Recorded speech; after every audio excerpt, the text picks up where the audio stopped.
before we start, I need a little help. Could you two come here? Great.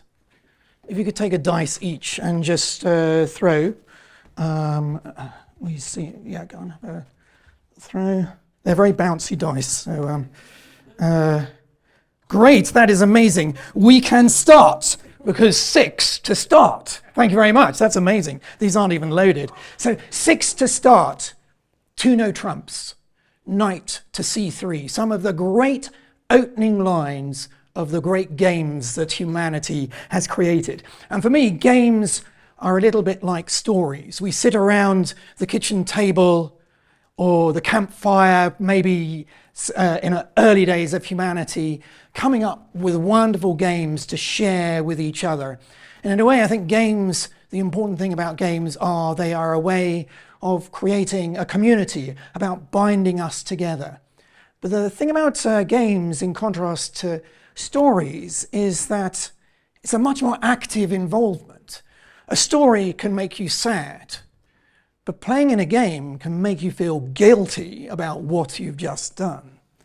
And I think that as a species, we've loved playing games ever since I think we've become conscious. I think games, it's been suggested that our species, maybe we shouldn't be called Homo sapiens, but Homo ludens, that we are the species that loves playing games. And games have been a very important way for us to explore the world around us. Probably when we realized the universe was governed by rules as we became sort of a scientific species, the rules of a game helped us to perhaps explore the possibilities of what might happen if the rules are like this. But I think games also help us to understand each other. You need to have a theory of mind in order to be able to think, what's the other player going to do if I make this move? And then they can make that move. It is, in some sense, a way of binding us together and thinking about how each other is thinking. So for me, this is one of the powers of a game, that it allows us to kind of share a space together. I went to India recently, and some friends I was with told me, well, yes, of course, we use games at the beginning of a marriage to get to know our partner, because very often in an arranged marriage, you don't know the person that you're marrying. And a game is a very safe space in order to get to know the person that you're about to spend the rest of your life with. So I think games for me are a wonderful way to get to know somebody. In a way, tell me the game you play, I'll tell you who you are. For me, I've always loved, as I travel the world for my mathematical research, wherever I go, I really love just finding out what are the games that community plays, because I think the games do give you an interesting insight into the culture, the heritage, the way people think. And so over the years, I've kind of collected odd little games that I've discovered on my travels. And I decided, in a secret passion that I've had for years, I thought maybe I should share it with people. So it's led to me writing this book, which is going to appear next week, but you will have the wonderful opportunity to buy this book ahead of time. It's not actually available in any bookshops at the moment, so afterwards I'll be signing a few copies. But I decided I would collect together some of my favorite games as I'd travel the world and put them together in this new book. And the weird thing happened when I did this, that as I put together the games, and there are some game themes, it's not just a list of games, and I sort of laid them out on cards in my office, and I counted them up, and I had 80. I thought, wow, what are the chances of that? Because, I've got this opportunity now to call this book Around the World in 80 Games. And so I thought, yes, that's fantastic. I will use Jules Verne's story of Phileas Fogg trying to get around the world in 80 days, but my journey will be around the world in 80 games. And I went back, and I'd read this book as a kid, but I went back to read this book again. And games are an incredibly important part of this story, because Phileas Fogg basically is not interested in any tourism as he's going around. He just wants to win this bet that he's had. And he spends most of his journey playing whist. And as he arrives, for example, in India, in Mumbai, instead of the wonderful views out the window, he's winning a grand slam, winning all 13 tricks at whist, not interested in what's happening outside at all. So I thought I couldn't miss the opportunity to call this book Around the World in 80 Games. So that's the name of this book. Now, some people might say, well, what? Okay, well, surely maybe an anthropologist should be writing this book, or a historian, or why is a mathematician writing this book? Well, I think that in some ways games are a way of playing mathematics. That every game is a set of rules, and every time you play a game, it's like looking at the theorems that follow from those rules. And a really good game is one that has a very good set of rules which create interesting things that emerge out of there, a bit like the best mathematics. So for me, what I wanted to do in this book is, actually my wife said, don't tell them there's any maths involved, they won't buy the book. There's lots of history and stories and games, but actually I wanted to also give you my secret insights into quite a few of the games that we play, and to give you some ideas about how, if you understand the mathematics, you can make great games, but you can also play games very well. Nobody plays games with me in my family anymore because they know I have all of these tricks. So I'm going to share some of my tricks with you in order to give you a bit of an edge this Christmas. So that's the only reason to buy the book, if nothing else. So let us begin our journey then around the world. Well, of course, where did Phileas Fogg start? He started at the Reform Club in London.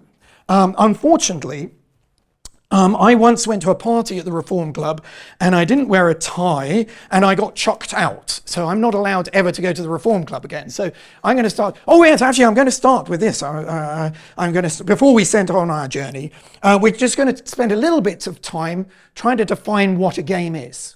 Because actually defining what a game is quite tricky. What is going to qualify as a game in this book? Well, some of the games I've got in the book are not obvious games like Monopoly or chess. The 8th game in the book is Wittgenstein's language games. Because Wittgenstein, a very famous philosopher, he realized that the way we use words is quite tricky. You might use a dictionary and look a word up in the dictionary and it gives a definition. That's not actually how we learn language. We learn language by using words. And he said we play games, we play language games with words in order to understand what a word is. And interestingly, Wittgenstein said, the word I'm going to choose to explain this philosophical idea is the word game, because game is very difficult to define. And so Wittgenstein said, whatever definition you give, there will always be things which you don't want to be games which fit the definition, and other things which you wanted to be games which don't fit the definition. So he said the only way we understand what a game is by using the word. So in a way, you could say my book is a sort of move in the language games in trying to understand what is a game. But others have actually tried to pin down a little bit more. There is an idea that a game should have these particular properties. You should be free to play a game. If you're not expressing your agency, your free will in actually playing a game, then it isn't a game, it's work. You're being made to do something. So a game is an expression of your free will. It should be outside of life. So a game is always somehow something which is parallel to the space around us and the time around us. It has its own independent place and its own independent time. A game should have uncertainty, because if you go into a game knowing that you're going to win, in a way I wasn't playing a game here, because I knew that I could win. And so that doesn't become a game. So any game needs a bit of uncertainty in it. It should be unproductive. So I like that. So games shouldn't be for something. And actually when people say, oh, games helped us in our evolutionary progress as a species, I think that undermines what a game... If a game is being used for planning warfare, some people say that war games are for planning strategy, that makes it not a game. So games should be inherently unproductive. They should be just for the fun of it. And they should have rules. Wittgenstein also identified rules being important to the way a game is played.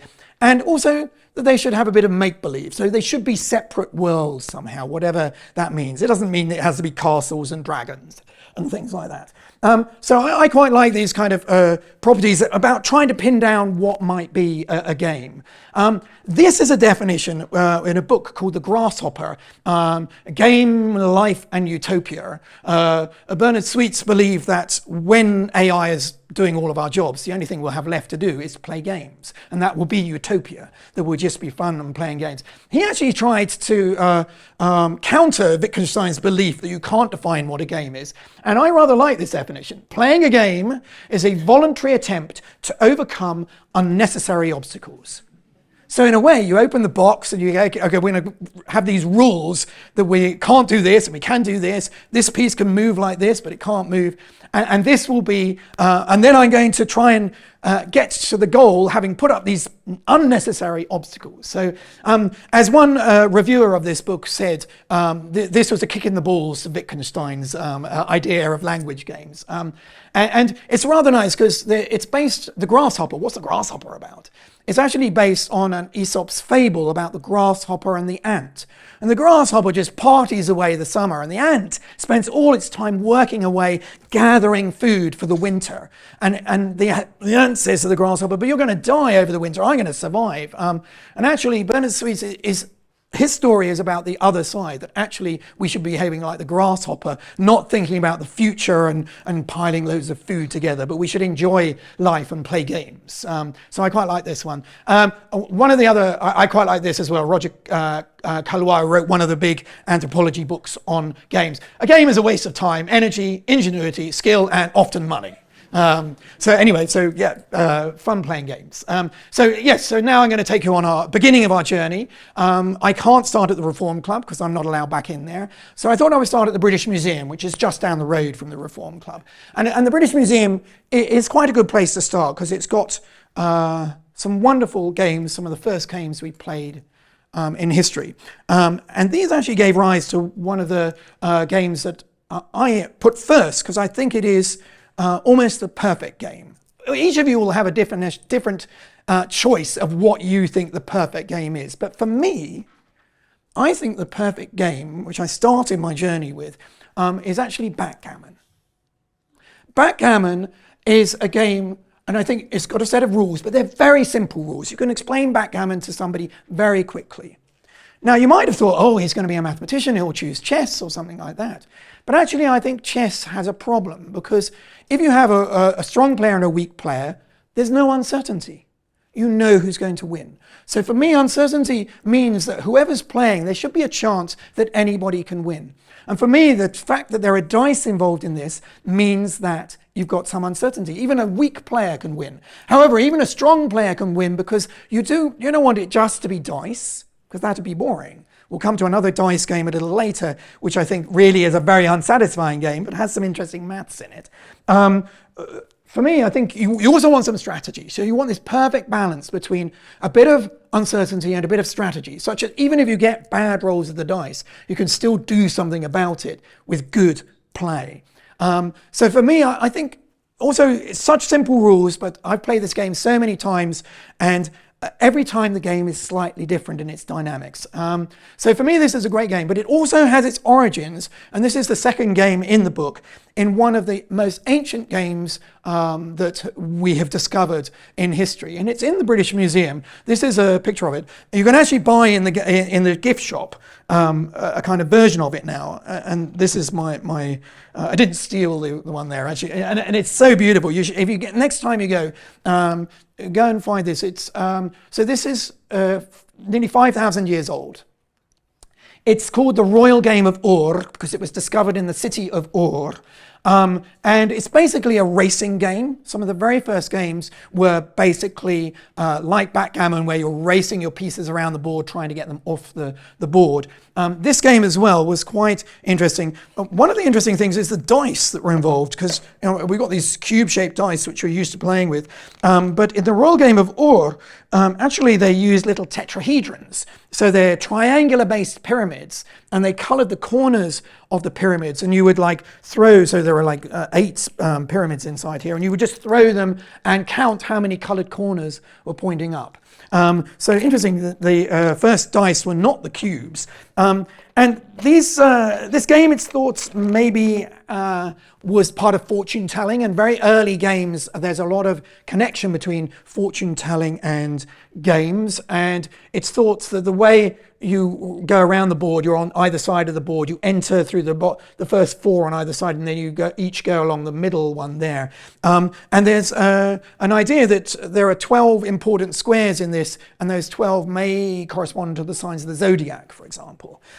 So this was probably the early forerunner of backgammon. It's a slightly unsatisfying game to play, but that's what happens. Games evolve, develop. You beta test a game, and it gradually grows and changes into something like backgammon, which has been around for years and still sustains us. And actually these games, so the first sort of games originated not in London, but in the Middle East. And so that's actually where I learnt to play backgammon. I spent a lot of time in Israel at the Hebrew University as a postdoc, and we used to go down to Sinai, and this is not me as a postdoc, this is me last year in Sinai. But that's where I learnt to play backgammon, or sheshbesh as it's called in Israel. Shesh is Hebrew for 6, and besh is Turkish for 5.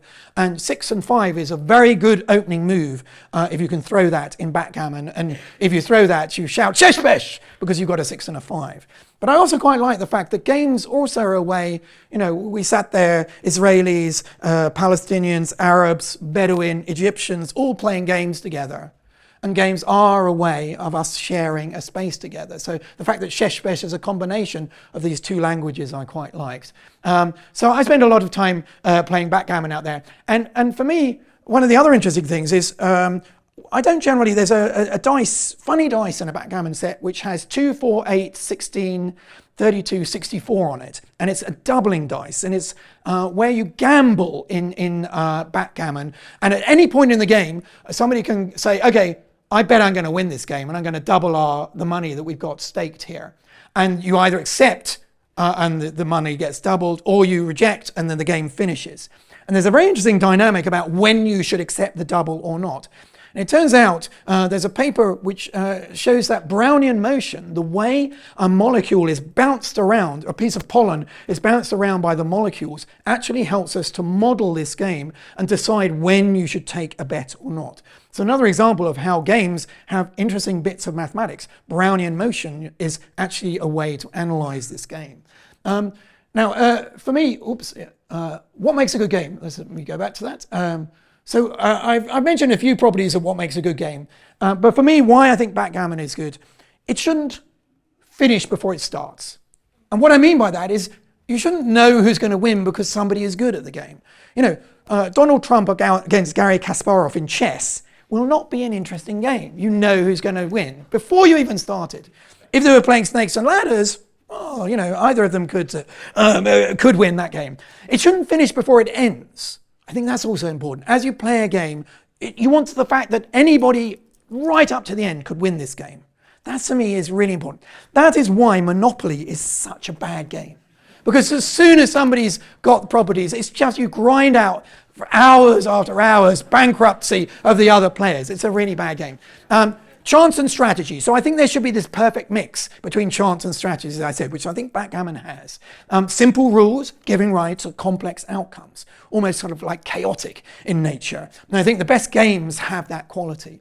And generally a good story. I like a good story. It doesn't have to be a fantasy story about taking over a land or armies. I think backgammon has a narrative to it as you play it. These, I think, actually are qualities that I think define very good mathematics as well. That you want simple rules. I'm a group theorist. I study symmetry. Very simple rules give rise to incredible, complex, different symmetrical objects that we can make. It's got to have a good story. We are storytellers, mathematicians. We have our numbers and our geometries, and we don't just prove the true theorems of about numbers and geometry. That's boring. We tell the stories which excite us. So story is very important to me. And somehow the best mathematics, you're not quite sure how are we going to get to that end point. You told me he's going to prove Fermat's last theorem or the Poincare conjecture, and I still can't quite see how it's going to work together. And it all sort of culminates, and you have this kind of moment of resolution. So I think these describe a good game, which I think backgammon passes these, but also good mathematics as well. Now, so we're going to leave the Middle East and head to my favorite country in the whole of this book, which is India. Because India, they just love games in India. And some of the most games that I thought were kind of Western games all turned out to come from India. So in particular, for example, Snakes and Ladders. Snakes and Ladders, I thought, was an English game that I played it with my sister. The book's dedicated to my sister because we had a lot of time playing games as kids. And it was funny because I think when we played Snakes and Ladders, we both thought we were being very clever. As somebody went down a snake, oh, great strategy on my part. And as I hit a ladder, I said, yes, I planned for that. And it's sort of only in adult life that I realized we were playing absolutely no part in this game at all, except being kind of some mechanical thing throwing the dice. But what I was very struck was actually Snakes and Ladders is very ancient. This is a board you can find in the Pitts River Museum. And Snakes and Ladders was used as a game to teach people about the impact of good and bad karma on your life. And so you see there's a lot of writing here. This is about drunkenness will be at the top of a snake and will take you right down to the bottom here, whilst behaving well to your fellow man or woman will take you up a ladder. And the destination is moksha, nirvana, which is actually, you can see the elephant at the top. It's the 68th square. There are 72 squares on this. It's always 8 by 9. And the 68th square is where you're aiming for. And if you miss it, one of the other boring things about Snakes and Ladders is you sit there right at the end just trying to get exactly the right thing to. No, of course, in Indian philosophy, you get reborn. You come back at the beginning. So if you pass moksha, it's basically you weren't behaving well as an individual, and you have to restart your whole life anew and go through the game again. So you have to go through this many times. So this is actually, this is a board, I think a Jain board that you can find. So it's interesting, but although Snakes and Ladders is uninteresting as a game, there's some very interesting mathematics hiding behind it. I mean, for example, how long is it going to take me to reach nirvana? How many rolls of the dice are we going to need in order to be able to hit that 68th square? And actually mathematics has a lovely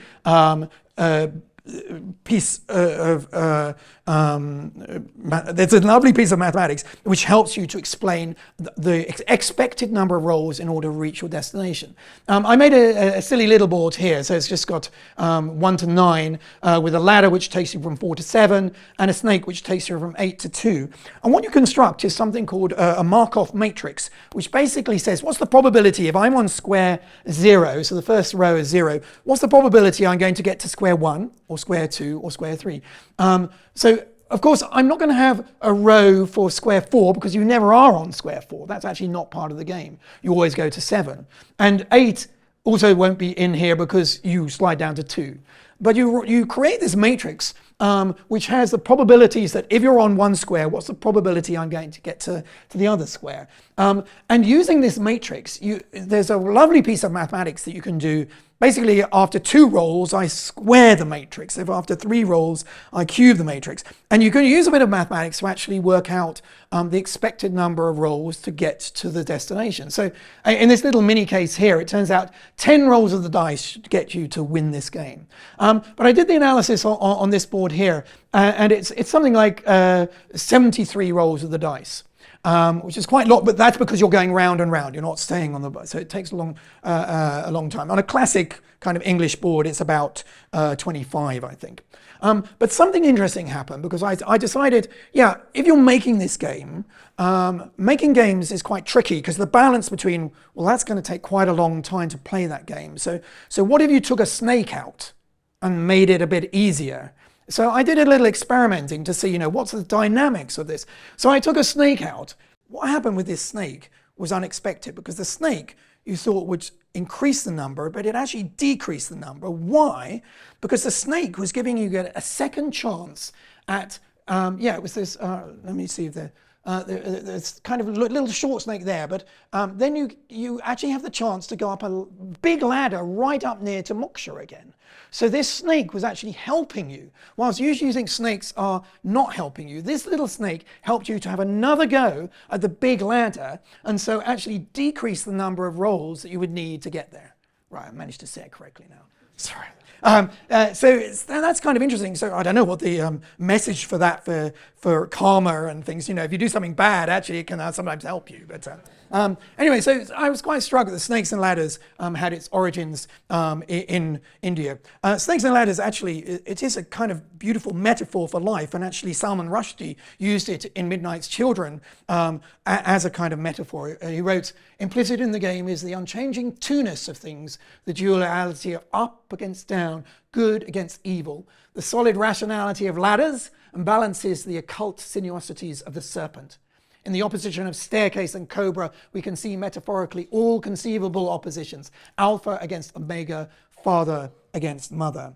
So I think it's interesting that actually this game, which at first sight looks so boring as a game, has so much kind of hidden inside it. And that's one of the things about these good games, of course. Another game that I've seen played a lot around the world, either was another simple game, Ludo.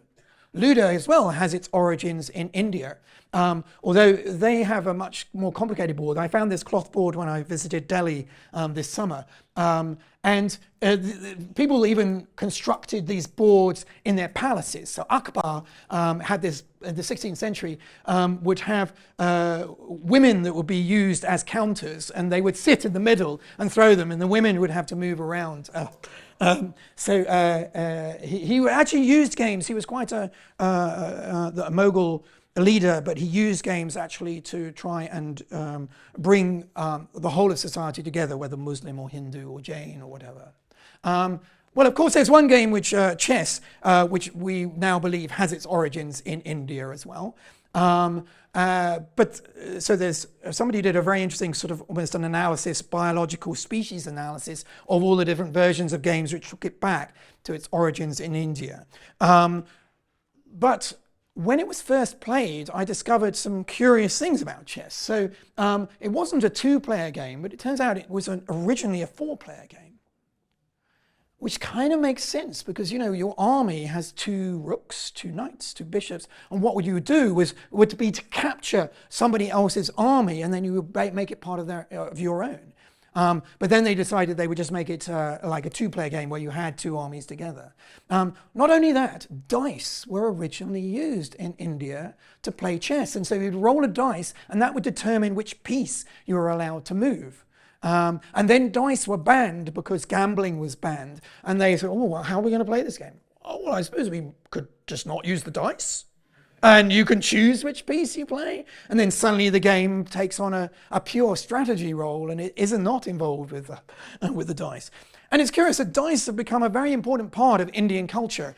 And this is a reflection that in India very much there's the idea of your dharma, that you have no agent, that somehow you just have to follow what is kind of laid out for you in your life, that you submit to fate, submit to the role of the dice. And these games are somehow reflecting that.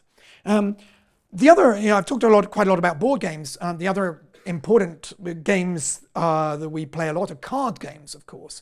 I think a pack of cards is probably the greatest invention humanity has ever come up with. I mean, just so many games in one little box. And so for me, I always carry a pack of cards wherever I go. And I was quite interested to understand, I've done quite a lot of walking in the Alps recently, and if you go to the huts in the Alps, you find very strange sets of cards, not with the diamonds, clubs, spades, and hearts, but with other things like acorns and swords and things like this. And so I was quite intrigued to trace back the origin. Where did our cards come from?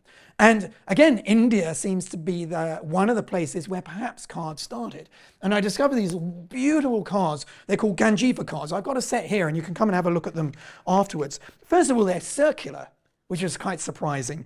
And there are 8 suits, and there are like coin suits. And again, they've got royal cards as well, like a vizier and then a sort of king as well. But the game they played with this was very much like like whist. It was kind of a game where you captured somebody else's cards. And it wasn't, as I've read the rules, it doesn't look like a terribly interesting game, but because there's a lot of memory. You're actually forced to play certain cards. You can't choose to play a weaker card if you don't want to. You have to play your highest card. So a lot of it is forced on you. So, but there's a beautiful opportunity to do these lovely Indian miniatures with this game. So it seems like even cards might have had their origin in India, although I will come to question that a little bit later as well. Not everyone likes games in India. The Buddha, who has his origins in India, hated games and wrote down a long list of games that should be banned, including boards with 8 or 10 rows. So chess was definitely out. Imaginary boards, you're not even allowed to think about chess. Chalked jumping games, no hopscotch, definitely. Removing tiles from a stack, Jenga is out. Anything with dice, wow, that's pretty much everything then. Anything with a ball, no football. Somersaults, okay, right. Guess your opponent's thoughts. Well, I suppose that's 20 questions out. Imitating deformities. Well, I would leave that one in, actually. You know, is that a game? Anyway, so not all Indians like games. But now we're going to go actually from India to China, because I've spent a lot of time traveling in China, and a very different style of game sort of appears there. And actually it might be said that cards have their origin in China, not India. Because in China, they had sets of cards which were used for gambling. And they would like have like numbers from 1 to 10, and then 100 to 1,000, and then 100,000. So there were cards that were used for gambling. And the thought is that these cards that were representing money, somebody actually thought, well, we could actually use these to play a game. And so it's thought that these cards originated as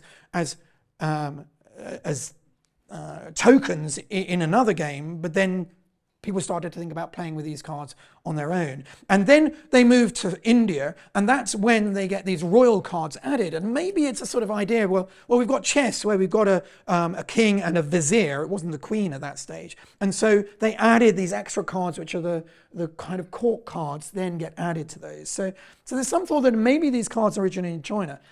When I was in one area in southern China, I was sitting in a bar, and there were these guys furiously playing away with these cards. And I thought they were incredibly beautiful. You know, like instead of the circular cards, you've got these oblong cards. And I couldn't work out how they were being played. But some of these are Chinese characters for numbers. So it might be that these are very originally these kind of tokens for gambling. And then there is more ornate symbols as well. And I managed to find a woman. It was the International Congress in Beijing that I was going to in mathematics.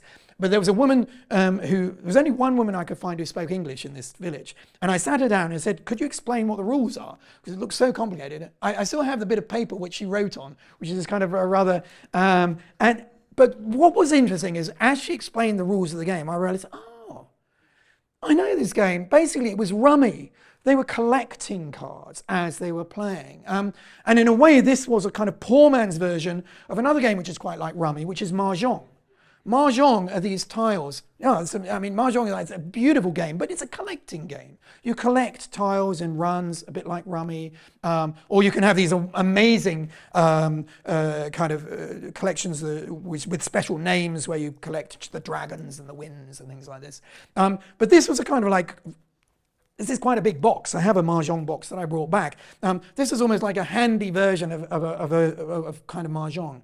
But again, it was interesting because here, when they were playing cards, the Chinese were collecting things. They liked a game which took some time to gradually build up. Whilst in India, there was a kind of feeling like of capturing, of whist. They want to capture the cards. And you see this as well in the big games that were created. Chess is a very competitive game where you take pieces.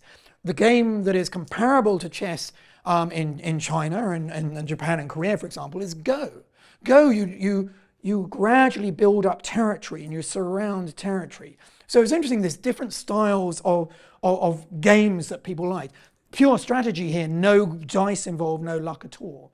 So it's interesting, these kind of comparisons between cultures about the different games that they play. But then one of the things was that as I went round, although there were these very bizarre games, quite often they would be recognizable, just different versions of games that I knew about. And I began to wonder, we say there are 7 stories, basically. 7 stories. The ancient Greeks did, and all the stories are just versions of those first 7. Maybe there are just 7 games, basically, and all the games we invent are just versions of those games. Well, so we're going to move from China, and actually we don't spend all our time on the land. We have to do sea passages, and I use my sea passages as places to sort of talk more about the philosophy of games or the psychology of games. So some of the games, as I said, Wittgenstein's games are in there, language games. And so, of course, one important thing in mathematics is game theory. We're having the Nobel Prizes given out this week. In economics, something like 15 people have won the Economics Nobel Prize for advances in game theory. So game theory is an important part of what we do in the department here. And again, it's about taking a simple set of rules and working out what are the strategies you should use to play those rules.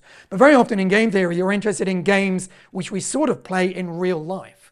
So I thought I would do a little experiment. So my Monopoly I actually bought just for the money here, rather than so we're going to play 1, 2, 3, 4, 5, 6, 7, 8, 9, 10. So I've got £100 here, and okay, what I would like you to do.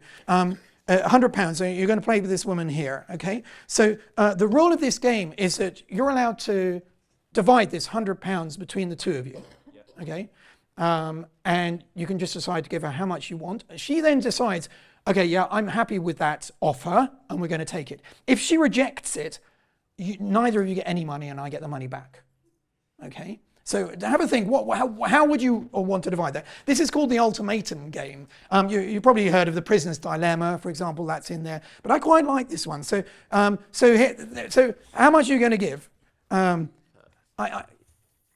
40. So 40, 60. So that's quite interesting. So are you going to accept that?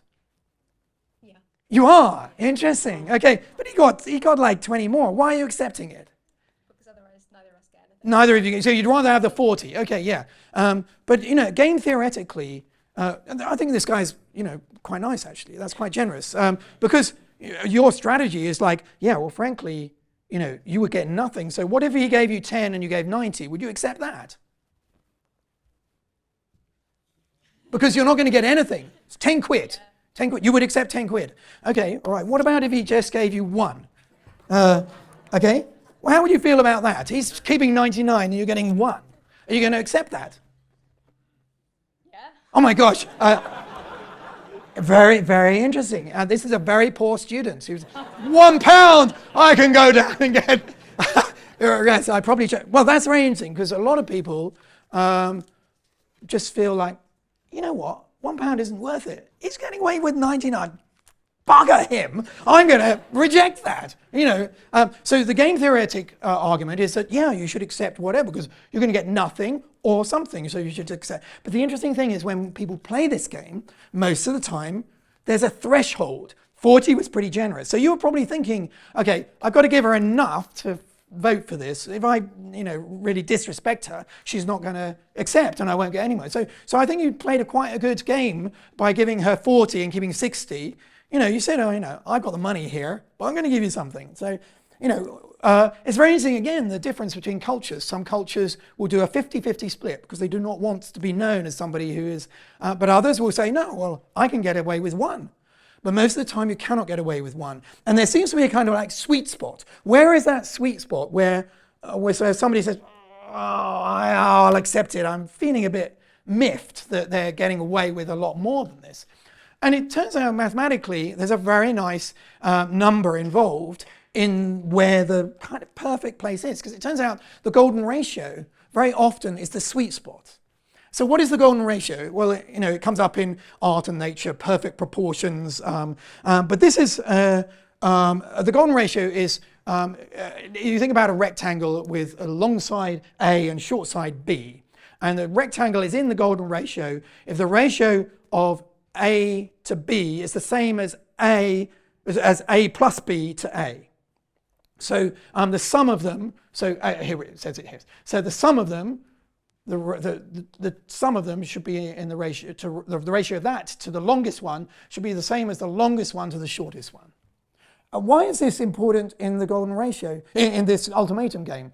Well, in some sense, I gave the money to this gentleman here. He held all the money. So the woman was in a slightly weaker position because she didn't have the money. So the rationale is that, well, okay, you know, he could keep it all, but basically if I feel that my money to his money is the same as his money to what the total he was given, I'll feel okay, which is the golden ratio. So your ratio to his ratio should be the same as the ratio of his to the total. And there's a kind of feeling like there's some sort of equality there.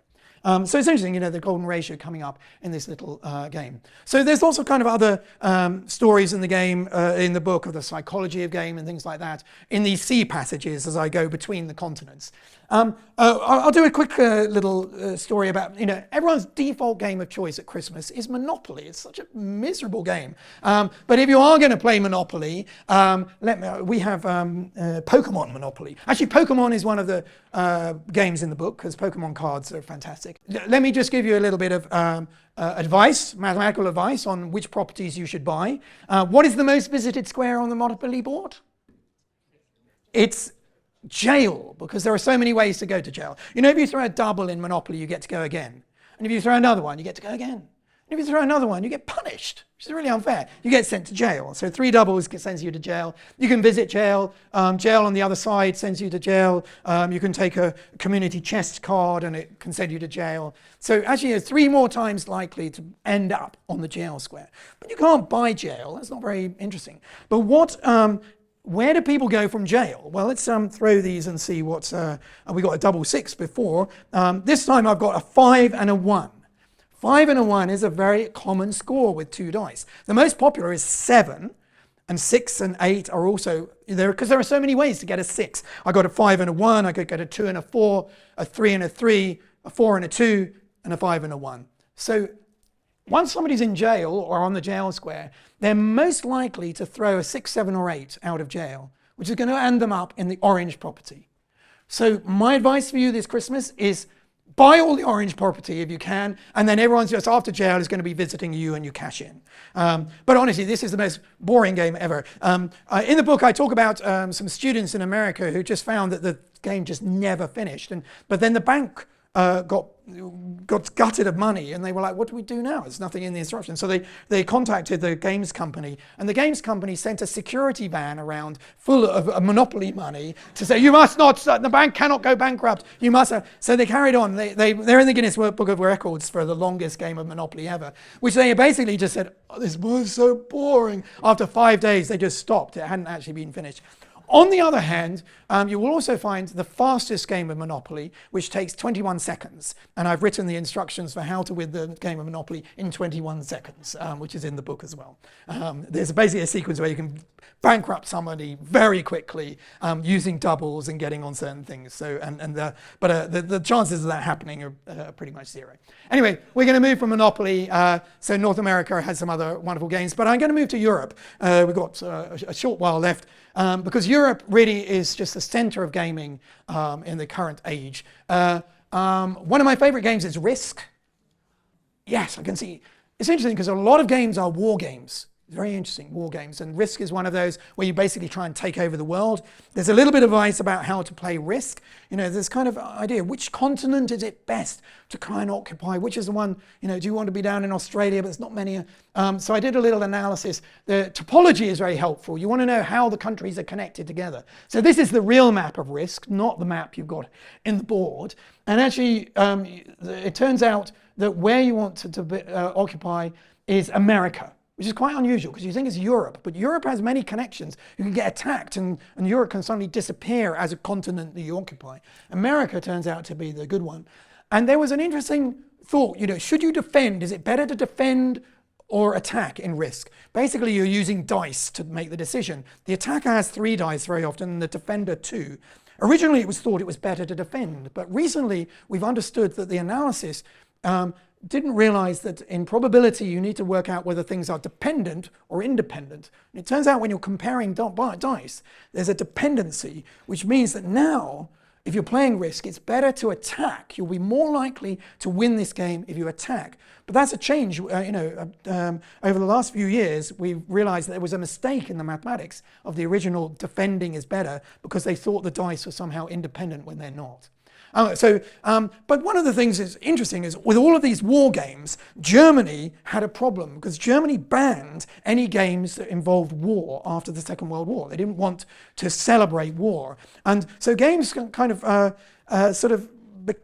became difficult to sort of develop in Germany until they created, basically, we've got the Nobel Prizes this week. The Nobel Prize of Games is this German prize called Spiel des Jahres. And this stimulated a whole new load of games that were developed in Germany, which were not about war.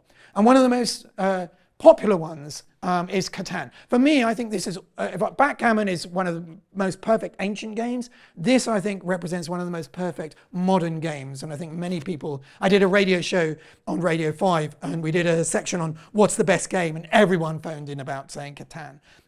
One of the reasons I love Catan is the board, which is made up of these hexagons, not squares. But one of the things you can beat me at games is if I start to get obsessed with something which is not part of the game. So my family realized that I was thinking about something completely different when we started playing this, because I was like, how many different ways are there to lay out this board? Because you can lay the hexagons in different ways. So they realized I wasn't concentrating on playing at all, because I was working out, wow, there's so many games in this box. Because it turns out the number is like 200 trillion or something, different boards. There are 200 trillion games in this box.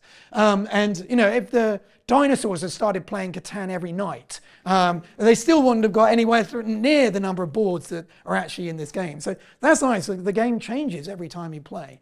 I'm going to mention another game, which is a real favorite in my family. I don't know whether any of you play Dobble. Oh, Dobble is great. Basically, you get two cards and you have to spot what is the symbol that's common to both cards. So are you ready? What is the symbol? I'm going to give you two cards and you shout out if how quickly you're going to be that you can spot the two symbols, the symbol which is common to both. Spider. Pretty fast, yeah. But I can sit there for ages and go, there isn't one. There isn't one. Because the spider's slightly bigger. So there is a spider, yeah, there's a big spider and a small spider, exactly. But these cards are so clever because there are only 8 symbols on each card, yet every card, whatever I choose, there's one and only one symbol in common. How do they do that? It's like magic. No, it's not magic, it's mathematics, which makes this game. And basically, there's a beautiful piece of geometry hiding behind this. These cards represent points in these geometries, and anything which is common to the two is a symbol for the line which goes through those points. So in geometry, any 2 points has one line going through it. And so if you can change the geometry into this game where the lines are represented by the pictures, by the little symbols, and the points are represented by the cards, you have a game. And so here's a very simple version of Dobble. So this is the projective plane of order 2. But basically, the points will have cards, and then the lines, so there'll be 3 symbols on each card in this version. But the version that's in Dobble is the projective plane of order 7. And so it's a much more complex thing, which has 57 lines and 57 points. But very weirdly, there are only 55 cards in here. What were they doing? They forgot 2 of the points. It's like, that's really crazy. So I began to wonder what's going on. Why do they not do the maximum, which is 57? And then somebody came up with a theory. How many cards are there in a classic pack of cards? There are 52, plus 2 jokers, plus generally a card which is advertising or maybe telling you the rules of bridge. There are 55 cards generally in a pack of cards.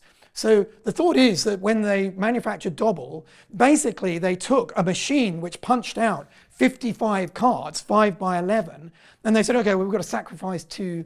I think it's the clowns that don't get in because clowns are scary. So, but it's kind of interesting that there's kind of the 55 rather than 57. Anyway, so there are lots of fun games in the book, but I'm going to end with my favorite game. It's 6 o'clock, the last game. This is my favorite game of all the games in the book. It's the last game, the 80th game. This is not a game we know how to play.